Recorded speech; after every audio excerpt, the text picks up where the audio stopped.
The array of awards in her study could be one way to judge how impactful she has been as a woman over the years, while the rich collection in her art gallery is enough to reflect her status as a culture promoter-in-chief that she truly is. I bought this and then I created it into a box. Erelu Dosunmu had a simple but fascinating beginning thanks to the rich childhood she enjoyed that was built around the boisterous city life and carnivals of Lagos Island. October 1st, 1960 was not a birthday. No, that day was and will forever belong to Nigeria as her Independence Day celebration.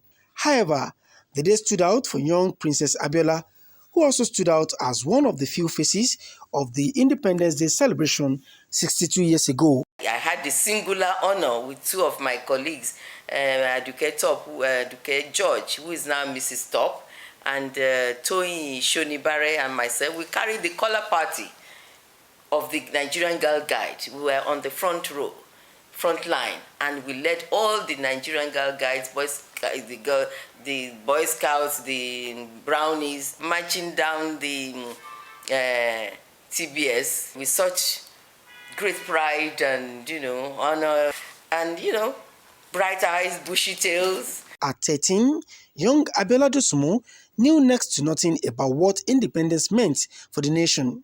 But she knew enough to sense the changing tide. We're being taught history, what happened before, what's going to happen, how my great-great-great-grandfather was held at gunpoint to be able to sign the Treaty of Cession, and now we're going to be free and we can be in charge of our fortune. Especially some of us in Lagos whose ancestors play a significant part. In fact, I thought at that point that it's my ancestors again that would, come and at least we'll be able to rule Lagos and be part of it again. Having a front row seat at the celebration sure comes with a reward. For Erelu Abiola, it was a special connection with the historic moment that eventually shaped her life. What impacted on us at independence, that we're going to be free and going to be in charge of our own destiny, that can only give you a lot of confidence. And it did. Watching her come alive and relive her first independence memory, I could not resist the temptation to ask about her flag. When you have people working together and holding the flag up, then the flag means something. But if not, it's just a piece of cotton. So it's the human element of independence that I want. After the Union Jack was lowered, yes, we sang our own anthem. Yes. The first old. Yes, yes. Anthem. Do you still recall? You see that? That's not fair. Is it Nigeria? Nigeria, we hail the...